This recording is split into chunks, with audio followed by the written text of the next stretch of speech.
UNG ini saya buka. UNG ini adalah rumah kita bersama, milik kita bersama. Kalau kita menyebutkan ada miniatur Indonesia di Gorontalo, maka itu ada di UNG.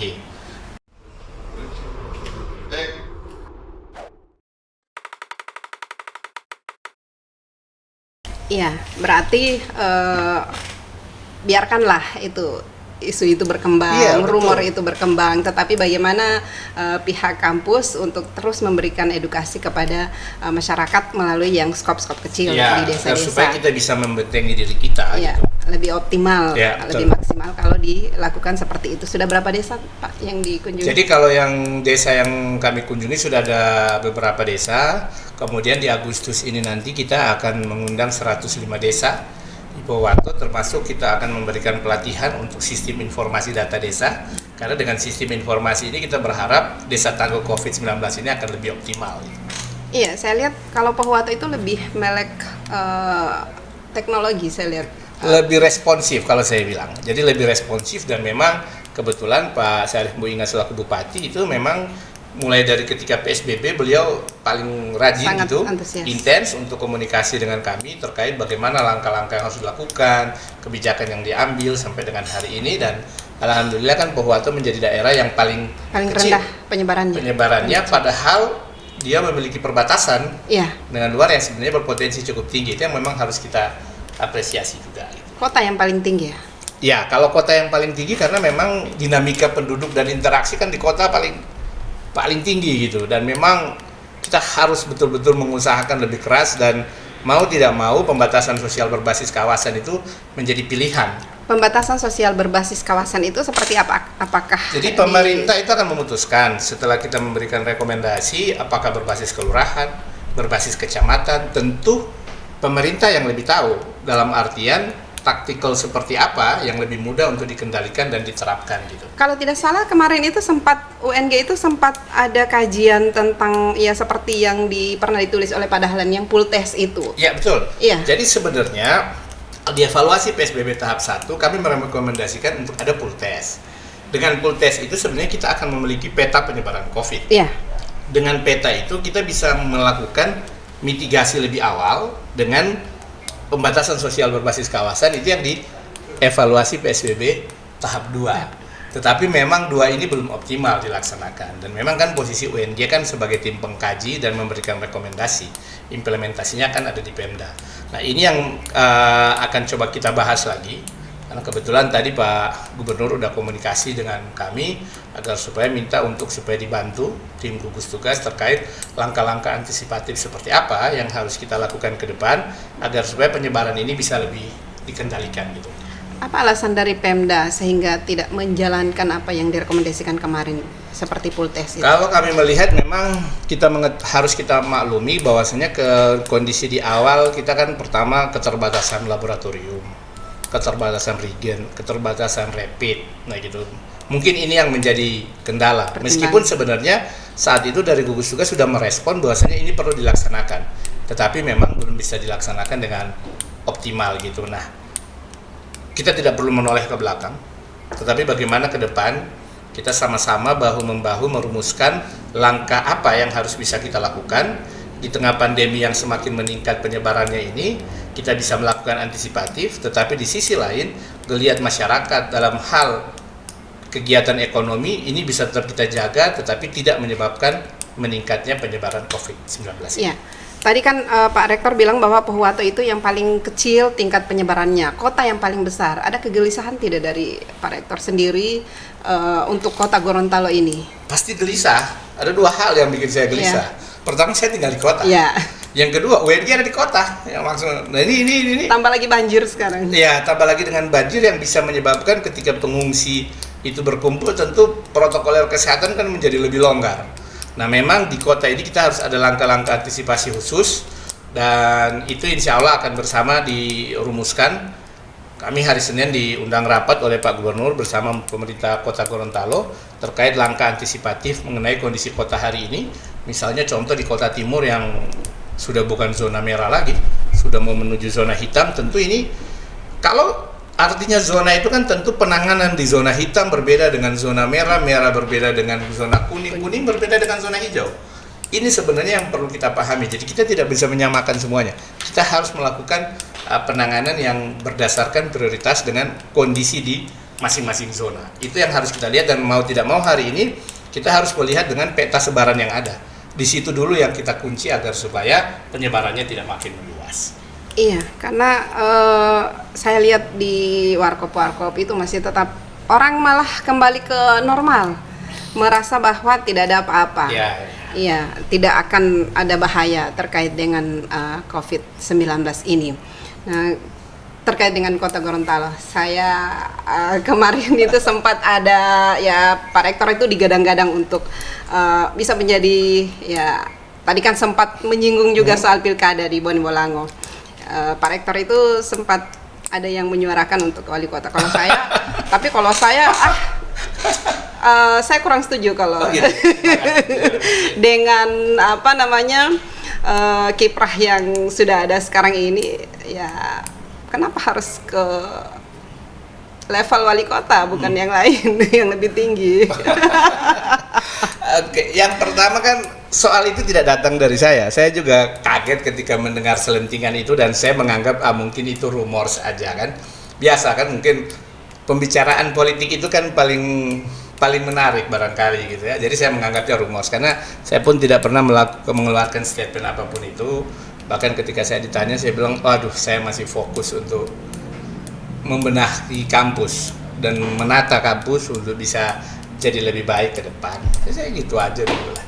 Saya malah berpikir jangan-jangan karena itu juga sampai Pak Rektor tidak mau terlalu full di Kota Gorontalo terkait dengan COVID ini. Nanti dikira mau mencalonkan jadi wali kota.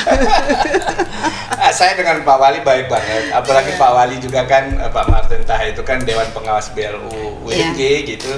Ya kita percayalah, beliau mungkin punya langkah-langkah yang taktis yang baik, dan kami akan support. Dan saya tidak ada beban untuk nanti ngambil langkah itu dipikir nggak full karena mau pilwako. Enggak lah.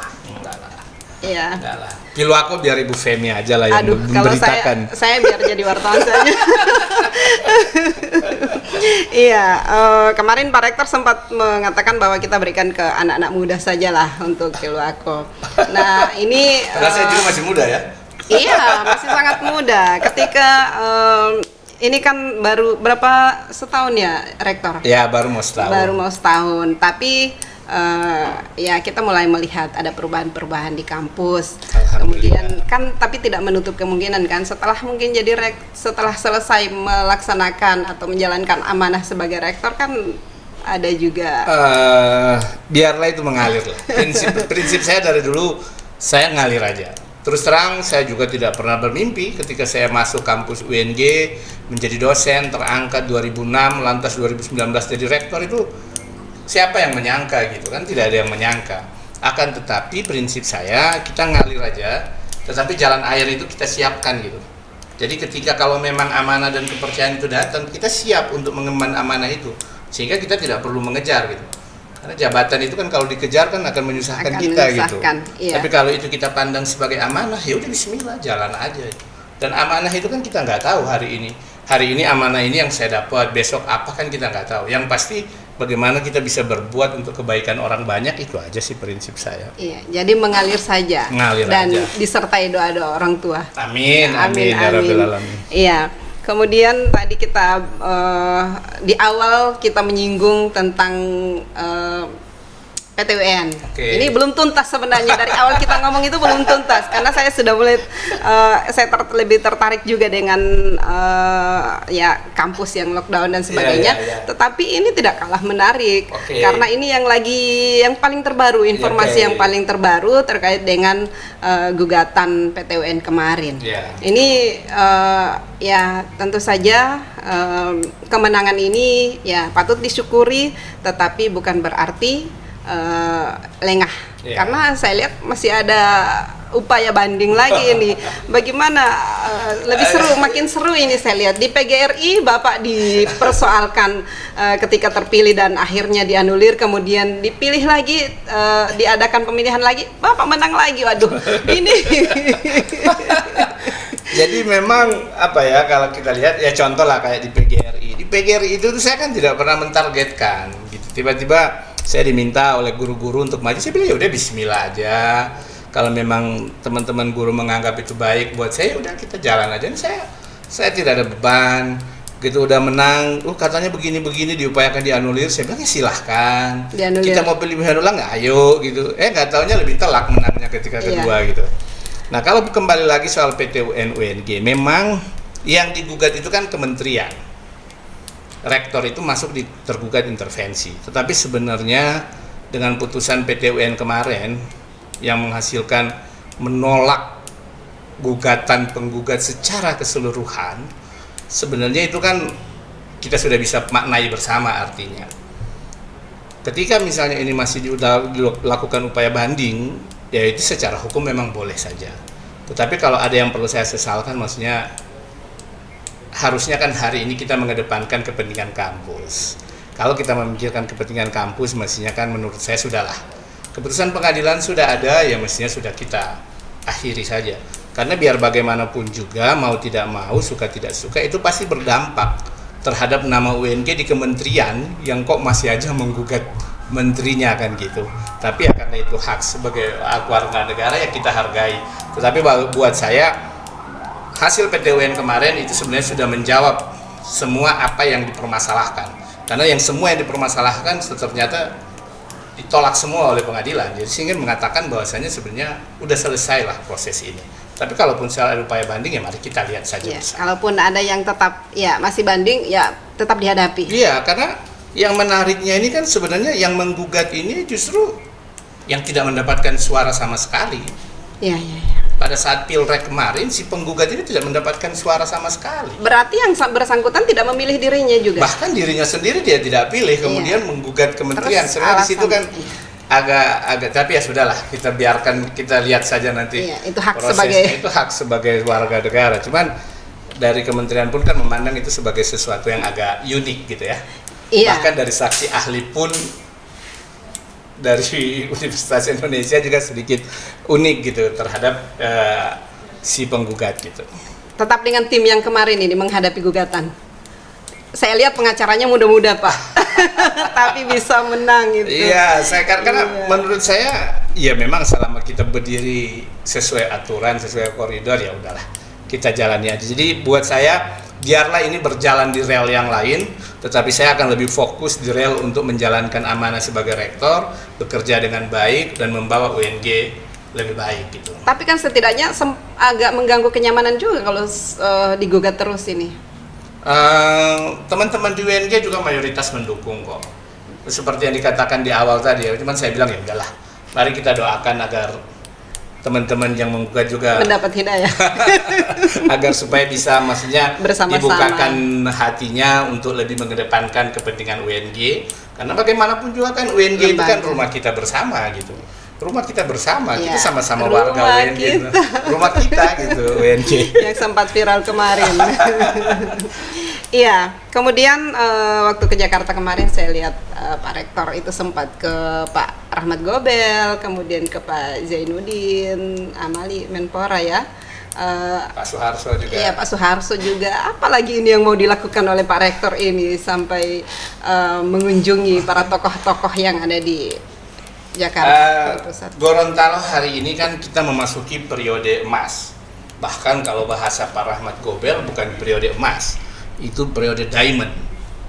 Kita memiliki 2 putra terbaik sebagai menteri, kemudian juga 2 putra terbaik sebagai pimpinan DPR dan pimpinan MPR. Ini harusnya bisa memberikan dampak positif buat Gorontalo, termasuk UNG di dalamnya. Nah ini yang coba saya menjemput bola, menyampaikan ke Pak Rahmat Gobel, kemudian ke Pak Zainuddin Amali, ke Pak Suharso Mono Arfa tentang kondisi UNG hari ini dan rencana pengembangan UNG ke depan terkait dengan tupoksi beliau-beliau, dan alhamdulillah beliau-beliau bersedia untuk mensupport agar supaya UNG bisa lebih baik lagi ke depan. Itu aja prinsipnya. Iya, saya melihat langkah Pak Rektor ini semakin kencang, bahkan ya sampai menemui para tokoh-tokoh yang ya memang memanfaatkan mereka ya, dalam tanda kutip memanfaatkan mereka untuk bisa membantu UNG. Iya. Karena UNG itu masih cukup tertinggal dibandingkan perguruan tinggi ternama, terutama yang ada di Jawa gitu. Nah, kita harus berupaya keras agar supaya UNG bisa semakin naik. Dan untuk itu tidak ada salahnya kita melakukan komunikasi agar supaya disupport oleh pejabat-pejabat negara yang pemangku kepentingan, yang memiliki kebijakan untuk bisa mensupport UNG. Itu sebenarnya yang saya lakukan.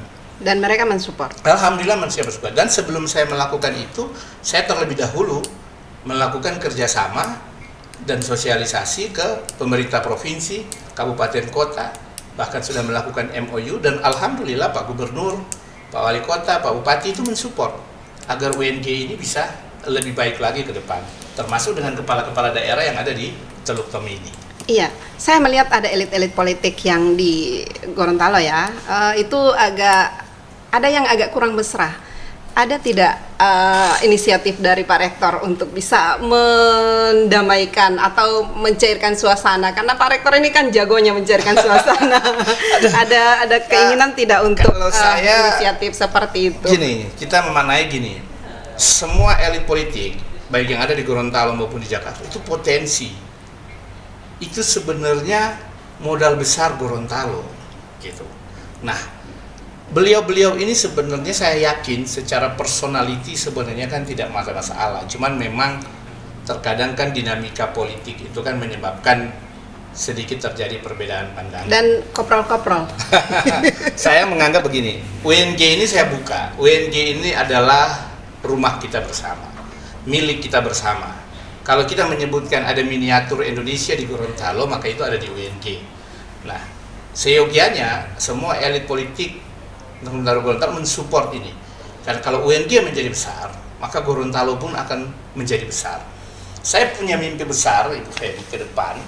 Bahkan saya sudah mengundang teman-teman perguruan tinggi yang ada di Provinsi Gorontalo. Saya katakan, kita harus sama-sama meningkatkan kualitas pendidikan tinggi kita. Kita bisa bayangkan kalau satu saat di Gorontalo ini jumlah mahasiswa yang menuntut ilmu di jenjang pendidikan tinggi di Provinsi Gorontalo itu bisa mencapai 100.000 dari seluruh wilayah Indonesia, terutama di wilayah Teluk Tomini dan juga wilayah utara Indonesia. Itu akan luar biasa, karena kalau 100.000 itu pasti akan ada 70.000 sampai 80.000 dari luar Gorontalo.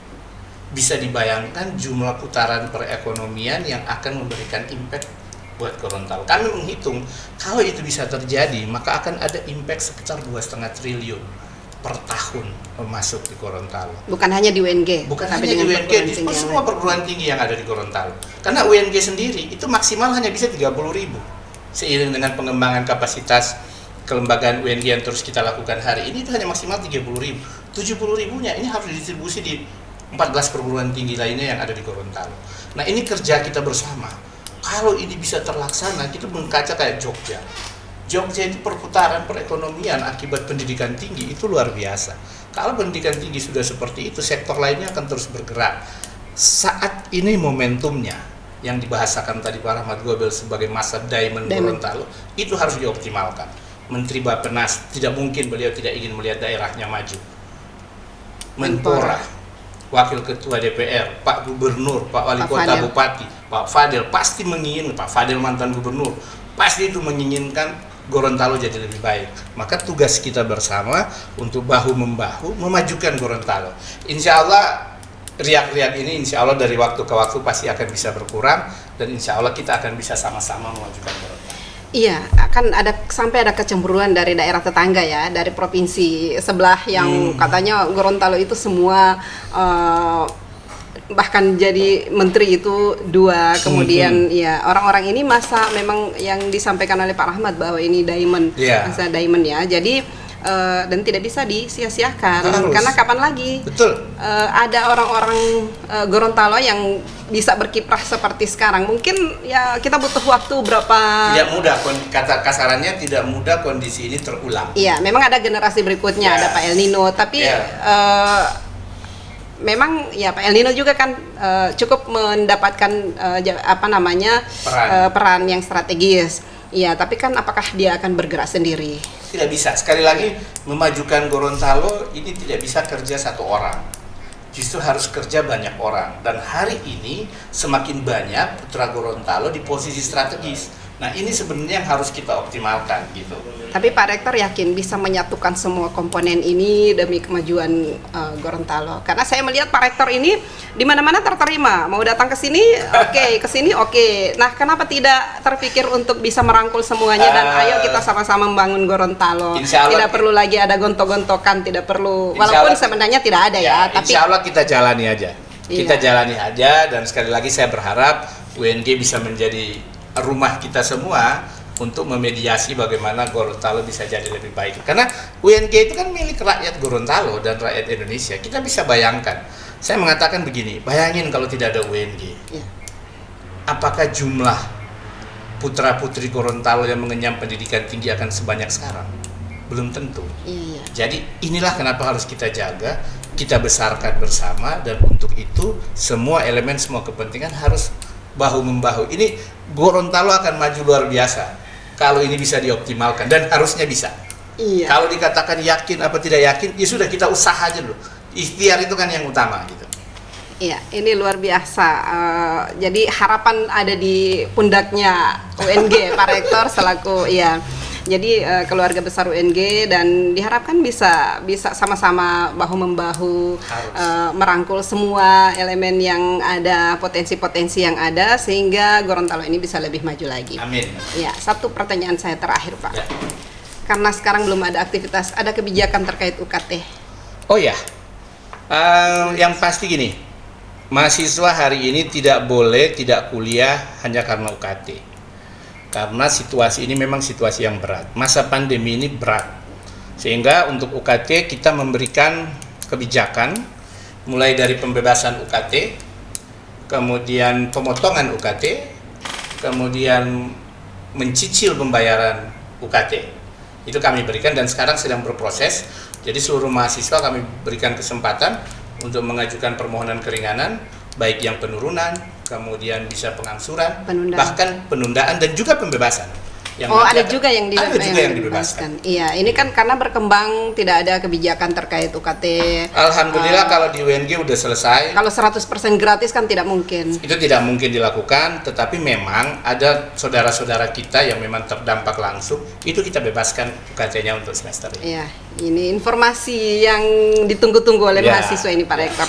Iya, terima kasih Pak Rektor, sudah sama-sama sangat menyenangkan sebenarnya bincang-bincang dengan Pak Rektor. Saya mengistilahkan Pak Rektor ini rektor milenial dan rektor yang visioner. Mampu melakukan apa yang belum dilakukan oleh orang lain, itu bisa dilakukan oleh Pak Rektor. Semoga tetap diberi ketabahan dalam menghadapi gugatan-gugatan.